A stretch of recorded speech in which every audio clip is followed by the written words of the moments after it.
What are you watching? What are you watching? Elodie, le film! The Club Dubrovnik Sunny Hotel by Valamar Dubrovnik. Where do I even begin? It's like they say, you can't judge a book by its cover. But, dear Lord, I wish I had. As I stepped into this supposedly luxurious resort, I was greeted with what can only be described as a 90s college dorm nightmare. No bellhops, no assistants, just me, myself, and my luggage, struggling to make its way through the cramped, tiny baggage room. And don't even get me started on the check-in process. Early arrivals, much like me, were left to twiddle their thumbs, waiting for what felt like an eternity for our rooms to be ready. The baggage room, I might add, was overflowing, leaving us no choice but to drag our poor suitcases to the pool area, where we waited, sweating and frustrated, for what should have been a relaxing vacation to begin. But, alas, the chaos didn't stop there. The pool itself, while fine, was plagued by a lack of sunbeds, a common problem, I'm told, but one that only added to the overall sense of disappointment and disillusionment that seemed to permeate every aspect of this so-called resort. And then, the pièce de résistance, the buffet. Oh, the buffet. Where do I even begin?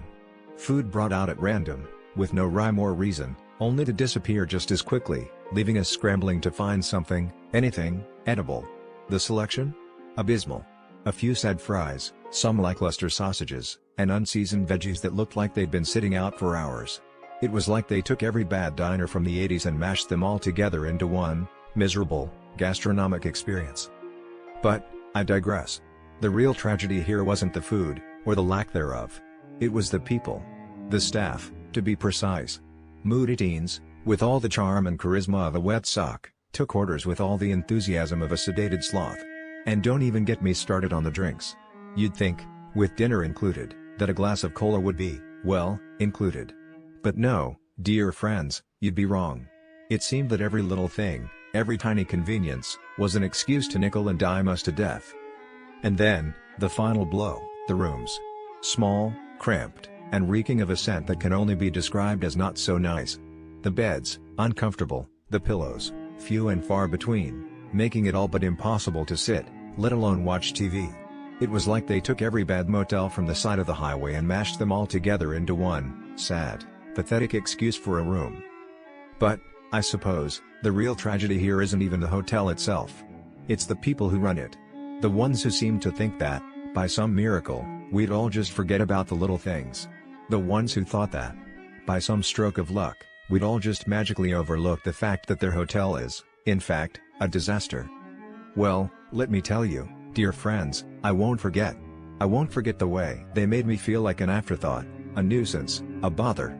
I won't forget the way they seemed to think that, by some magic trick, they could turn a dump into a luxury resort. And I won't forget the way they broke my heart, just a little bit, with their incompetence, their laziness, and their complete and utter disregard for the people who trusted them with their hard-earned vacation dollars. So, to all you out there, considering a trip to the Club Dubrovnik Sunny Hotel by Valamar Dubrovnik, let me tell you, don't do it. Don't waste your time, your money, or your sanity on this dump. Trust me, dear friends, you won't regret it. You know, I was looking into crimes near Club Dubrovnik Sunny Hotel by Valamar Dubrovnik, and I found some really disturbing stuff. Like, businesses near there are like, super shady, you know? They'll do anything to get your money. So, there was this one case where 3 Ukrainians were arrested for running a major fraud scheme. They had storefronts around Dubrovnik, and they would trick people into giving them money for fake goods or services. Can you believe it? They made off with over 800,000 euros. I mean, what kind of person does that? It's just so wrong, you know? I bet the people who got scammed were so upset. They probably thought they were getting a good deal or something, and then they find out it's all fake. It's like, how could you do that to someone? Don't you have a heart? The police were able to stop them before they got away with even more money, but still, it's just so sad. And then, there's this other thing that's been happening near Club Dubrovnik Sunny Hotel by Valamar Dubrovnik. There are these women who approach tourists and ask for donations for fake charities. They use official-looking clipboards and everything, so you think it's real. But no, they're just scammers trying to get your money. I mean, what's wrong with these people? I'm guessing the tourists who got approached felt really bad afterwards. They probably thought they were doing a good deed, and then they find out it's all a scam. It's like, how could you take advantage of someone like that? Don't you have any morals? Businesses near Club Dubrovnik Sunny Hotel by Valamar, Dubrovnik, are just, like, so sketchy. You have to be so careful when you're walking around, because there are people out there who just want to take your money. It's like, what's the point of even having a vacation if you're just going to get scammed? Dubrovnik Area Business Analysis, a traveler's advisory. Let's be frank.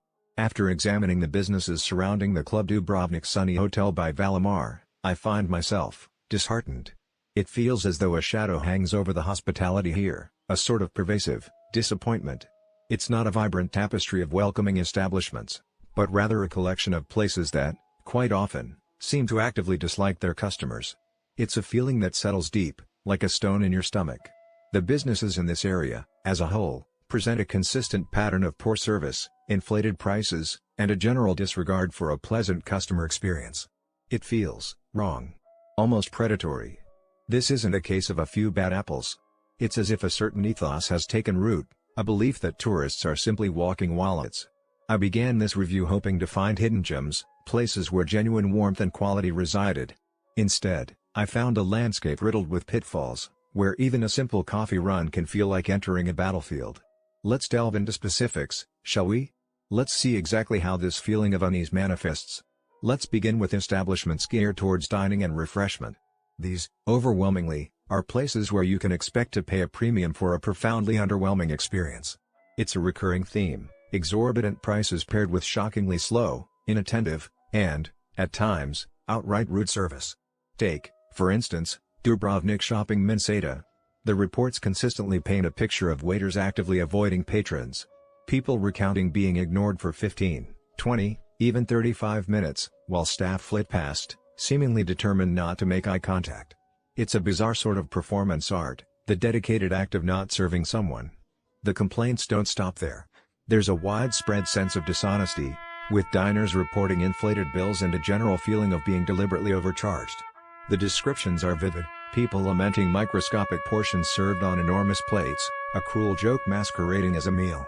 One reviewer described a salad costing €6 being, well, barely there. It's not just bad food, it's a calculated insult. This isn't simply one bad restaurant, it feels representative of the entire front-facing dining scene in that immediate vicinity. They seem to believe that a pretty setting excuses appalling service.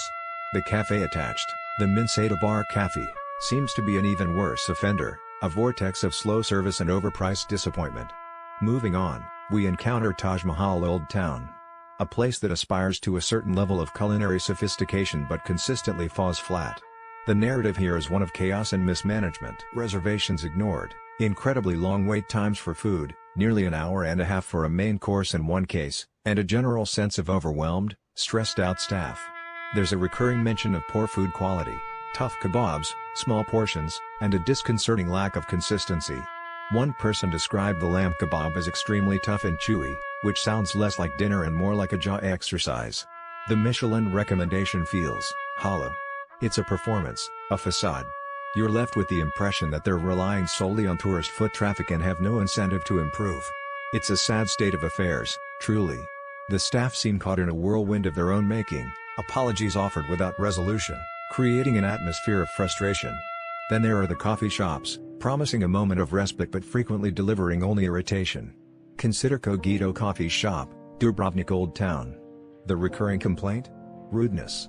Staff described as clueless and rude, getting orders wrong, and even asking for tips after providing demonstrably poor service. It's audacious. One review detailed a staff member openly eating while ignoring customers. It feels like a direct rejection of basic hospitality. The coffee itself doesn't fare much better, often watery, cold, and lacking in flavor. They charge premium prices for what amounts to a substandard product. And life according to Kawa? A similarly disheartening experience. Watered-down coffee, rude staff, and a general air of apathy. One reviewer detailed being told off for asking to use the restroom, despite it being open. The indignation is almost palpable, isn't it? It's as if they view customers as an inconvenience, an interruption to their own activities. Now, let's address the nightlife. Culture Club Revelin, a venue with considerable hype, appears to be a masterclass in overpromising and underdelivering. The entrance fee is high, the drinks are astronomically expensive, and the service is